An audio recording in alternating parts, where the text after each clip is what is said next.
Assalamualaikum warahmatullahi wabarakatuh. Perkenalkan, nama saya Nelatus Surur, NIM 231F10021. Di sini saya akan menjelaskan tentang dampak ketunanetraan pada anak terhadap perkembangan bahasa anak disabilitas netra. Anak disabilitas netra harus memiliki kemampuan dan bersemangat untuk meningkatkan kemampuan bahasa yang dimilikinya, untuk melakukan dan terlibat dalam proses komunikasi. Hal ini penting agar tunanetra memiliki tempat yang layak, yang baik itu di rumah, di sekolah, di masyarakat, dan atau dimanapun tunanetra itu berada. Bagi orang awas, perkembangannya bahasa yang didapatkan dari proses komunikasi tidaklah sulit, karena orang awas atau kecuali tunarungu bicara dapat memperoleh pembelajaran melalui melihat secara visual. Namun bagi tunanetra, proses perkembangannya bahasa melalui verbal tidaklah sulit, tetapi sebaliknya, perkembangannya bahasa melalui komunikasi non-verbal sangat sulit. Menurut LST 1983 mengemukakan bahwa tunanetra buta yang lambat mengamati kejadian visual dan pendengaran mempunyai kehilangan rangsang yang berharga untuk bicara, yang banyak kehilangan untuk berkomunikasi. Jadi, seseorang yang mengalami kebutaan baru lahir dan seseorang yang mengalami kebutaan ketika masa dewasa akan berbeda perkembangan komunikasinya. Jika seseorang yang mengalami kebutaan ketika dewasa, dia sudah memiliki konsep untuk menceritakan birunya langit, hijaunya daun, dan lain sebagainya. Sedangkan seseorang yang mengalami kebutaan sejak lahir, dia belum memiliki konsep implikasi akibat kurang perkembangannya bahasa dan kemampuan berkomunikasi para tunanetra. Maka tugas para orang tua, guru, dan pekerja yang berkecimpung pada masalah ketunanetraan untuk mengembangkan bahasa anak, untuk memperbaiki artikulasi dengan mengoreksi suara, serta menolong anak tunanetra berartikulasi melalui kegiatan agamis, misalnya mengaji atau kegiatan permainan, bernyanyi, berpuisi, atau bersajak. Dampak disabilitas netra mengalami kesulitan dalam meningkatkan perkembangan bahasa melalui komunikasi nonverbal karena tunanetra kekurangan rangsangan secara visual.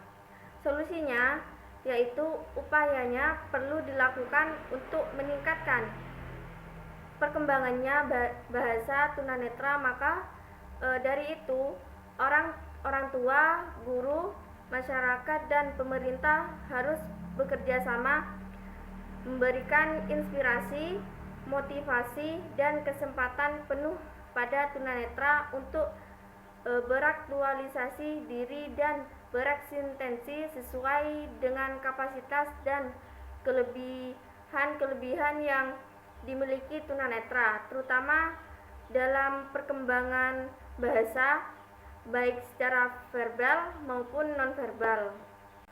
Mohon untuk memahami, meresapi, dan mengimplementasikan beberapa teori ini, antara lain: A. Pengertian komunikasi. B. Ruang lingkup komunikasi. 1. Bentuk komunikasi. A. Komunikasi pribadi. B. Komunikasi kelompok. 2. Sifat komunikasi. A. Verbal nonverbal. B. Nonverbal. 3. Model komunikasi. A. Komunikasi satu arah atau one step flow communication. B. Komunikasi dua arah atau two step flow communication. C. Komunikasi berbagai arah atau multi-step communication. Yang keempat, tujuan komunikasi. Yang kelima, proses komunikasi. Menurut Charles 1961, tunanetra membutuhkan akses berkomunikasi dan membutuhkan orang lain dengan alasan A. Pada tingkat yang sederhana bahwa disabilitas netra merupakan manusia saling memberikan perangsangan, yaitu yang mengikat indera perasaan dan pikiran.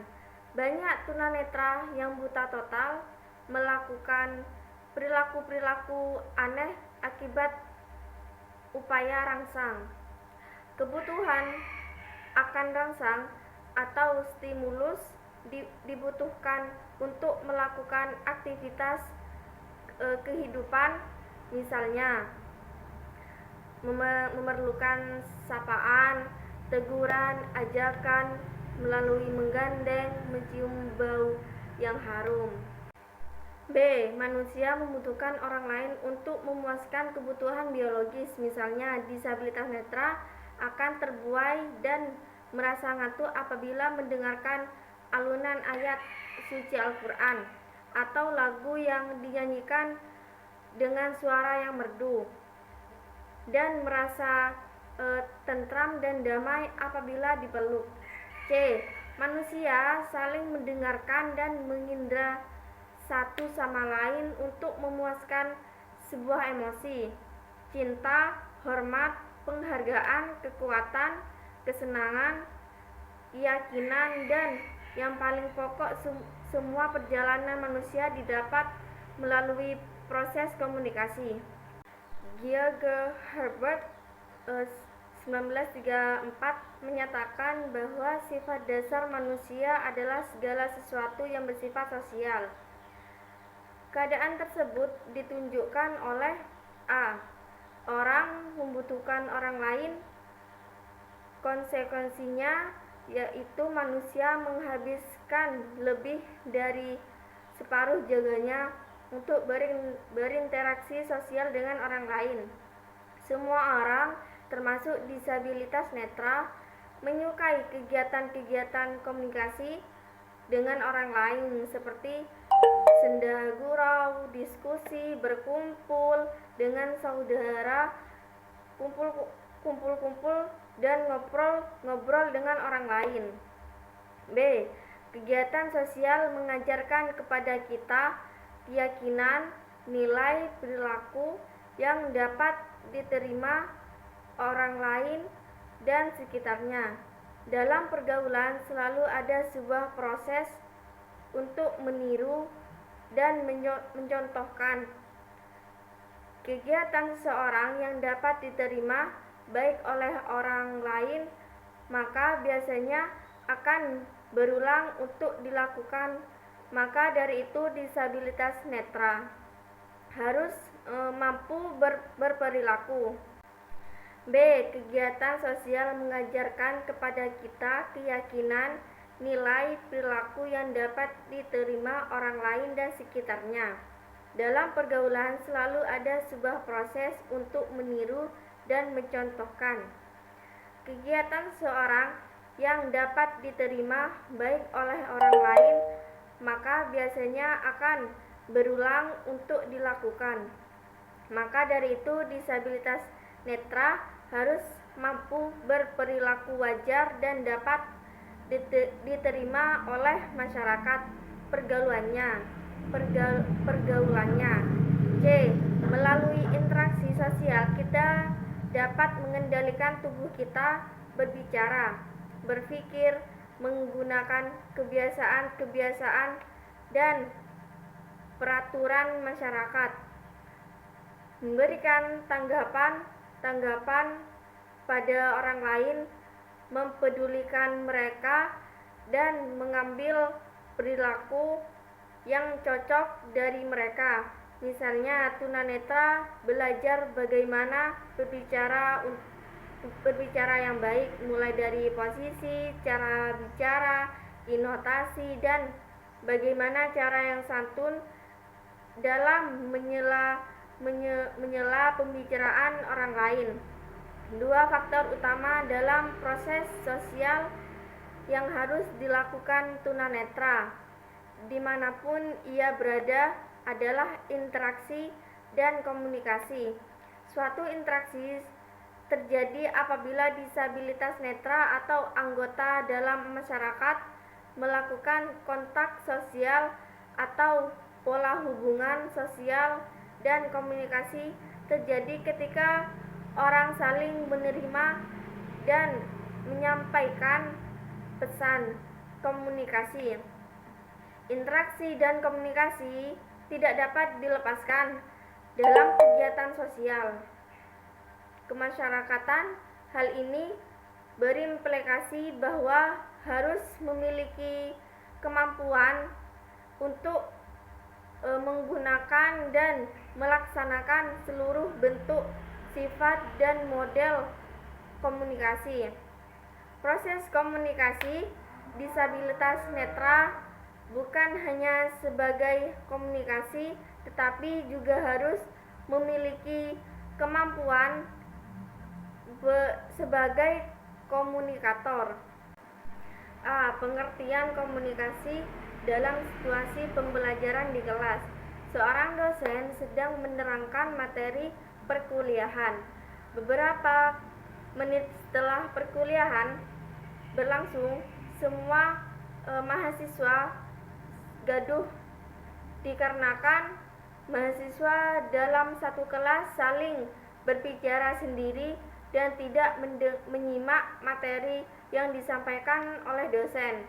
Untuk mengatasi supaya kelas tenang dan mahasiswa kembali fokus pada penjelasan dosen, maka dosen mengingatkan, yang pertama, harap adik-adik mahasiswa tenang dengan suara yang tidak terlalu keras, tetapi ternyata kelas masih gaduh.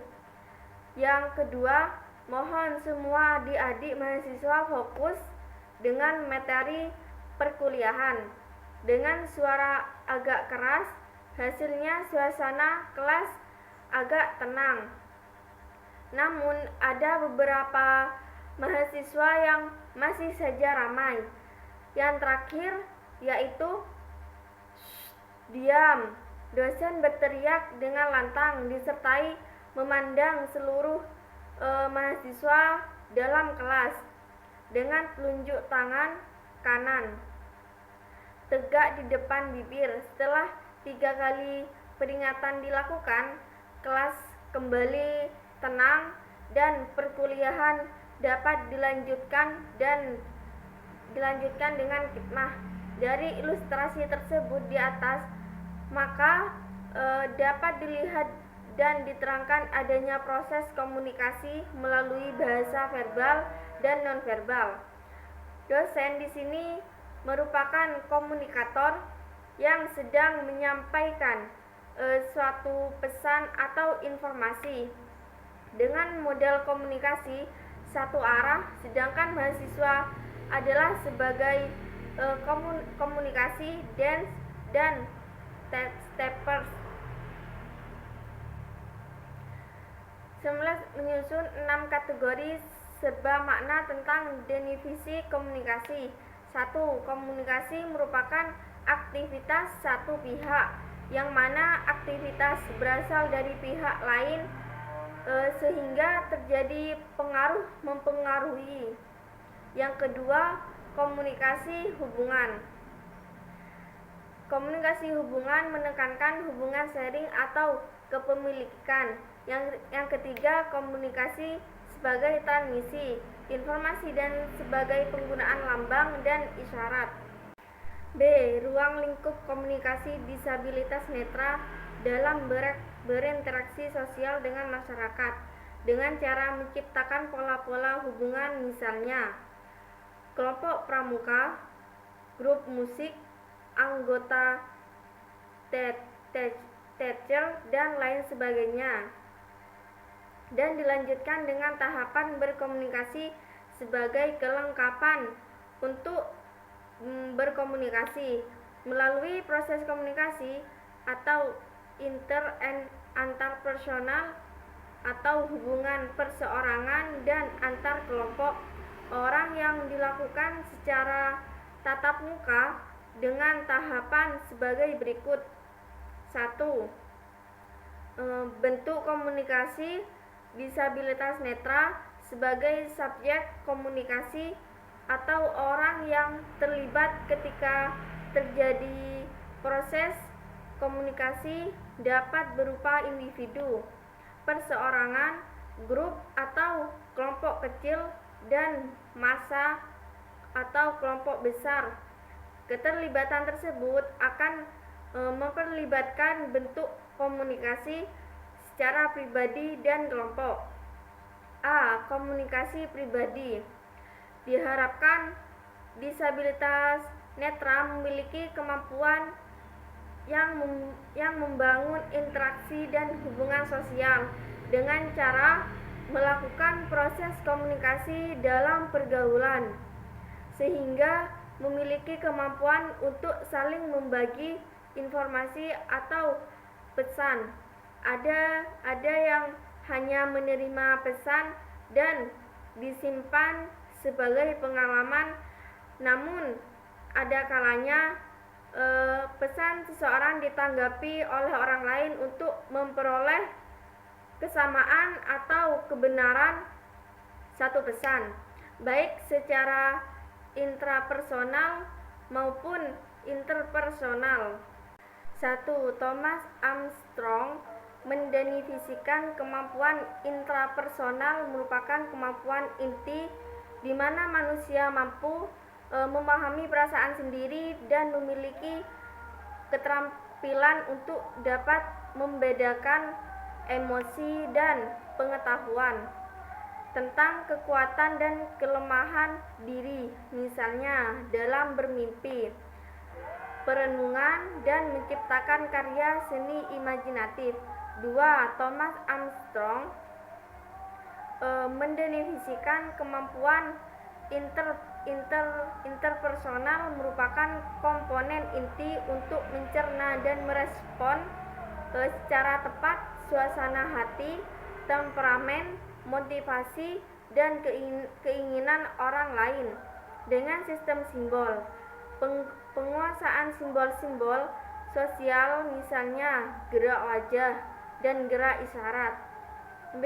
Komunikasi kelompok. Proses komunikasi terjadi dalam bentuk dialog atau percakapan antar kelompok.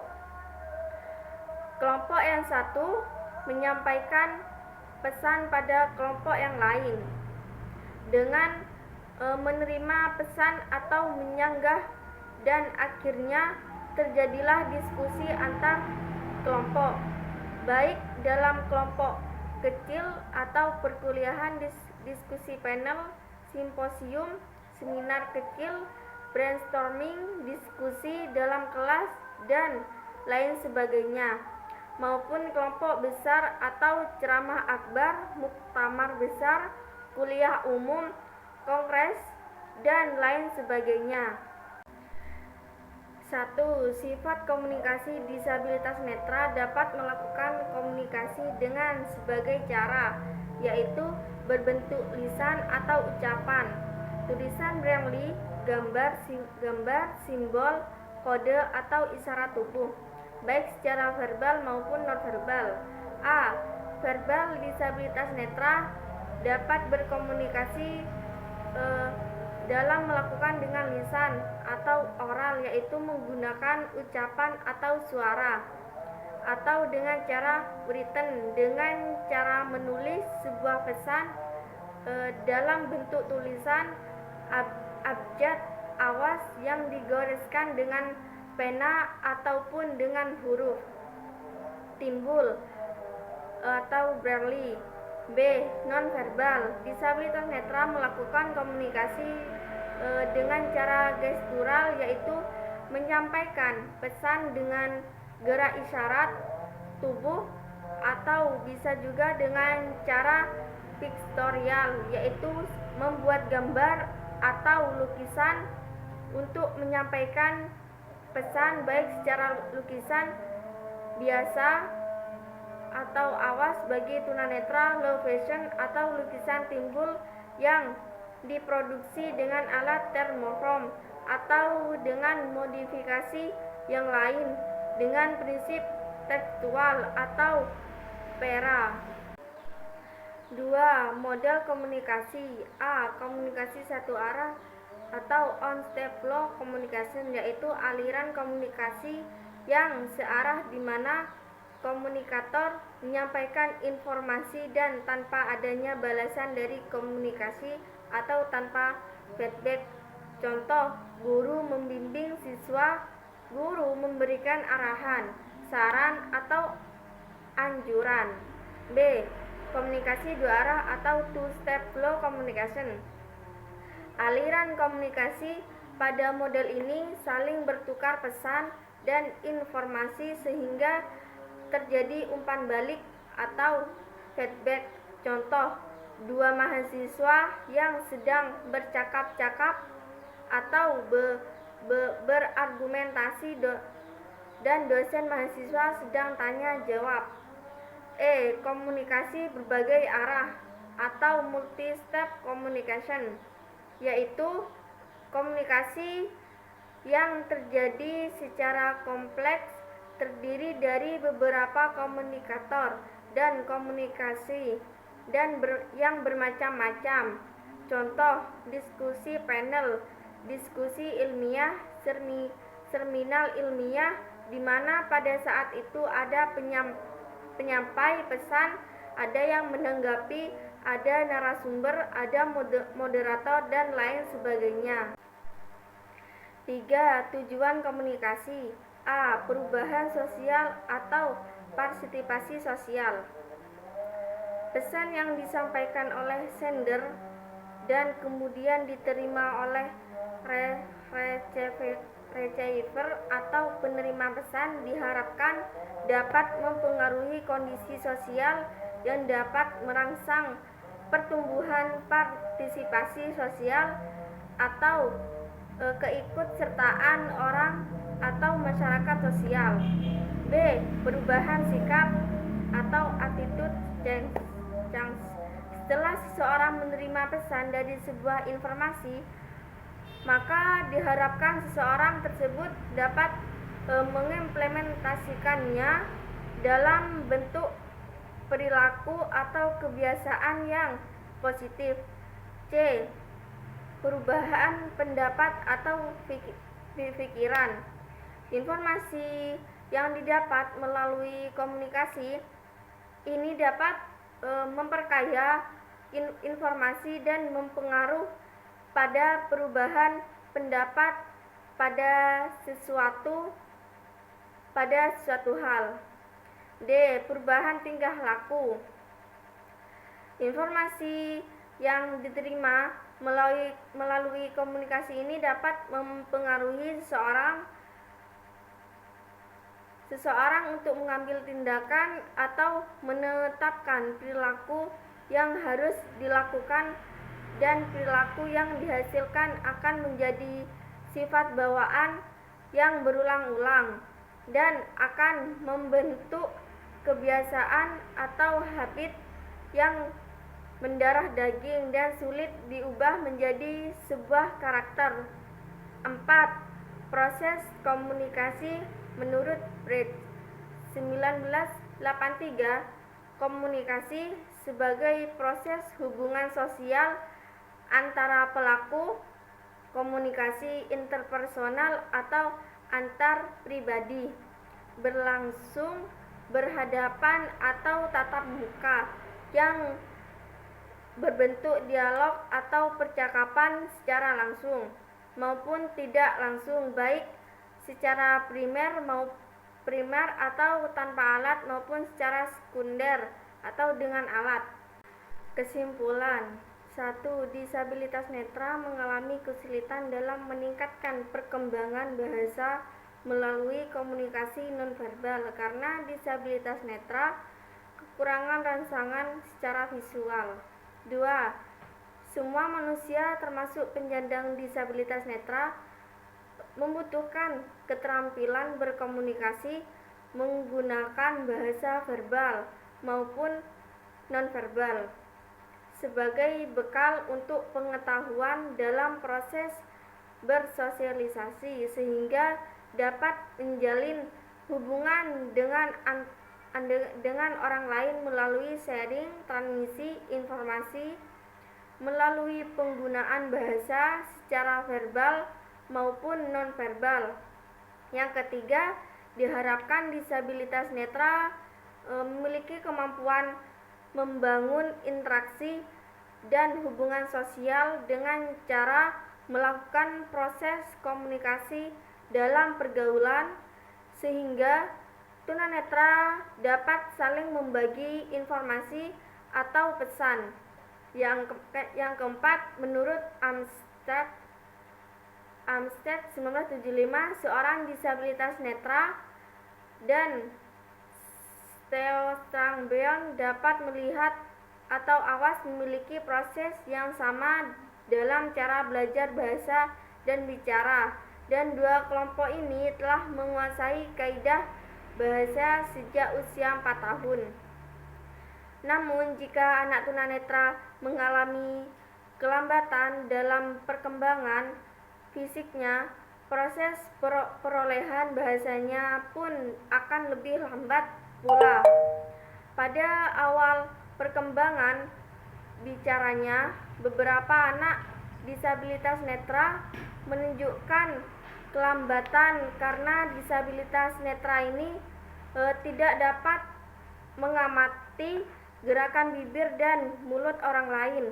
Terbatasnya cara belajar disabilitas netra melalui pendengaran tanpa masukan visual mengurangi efisiensi perkembangan bahasa anak disabilitas netra, sehingga mengalami hambatan dalam perkembangan bahasa. Hal itu bukan semata-mata akibat langsung dari ketunanetraannya, melainkan terkait dengan cara orang tua, keluarga, guru, dan masyarakat cara memperlakukan anak tunanetra. Saran orang tua, keluarga, guru, dan masyarakat di mana anak disabilitas netra berkembang harus memberikan kasih sayang dan stimulasi vokal untuk menumbuh kembangkan perkembangan bahasa anak disabilitas netra. Sekian penjelasan dari saya. Bila ada kata-kata yang salah, mohon maaf sebesar-besarnya. Wassalamualaikum warahmatullahi wabarakatuh.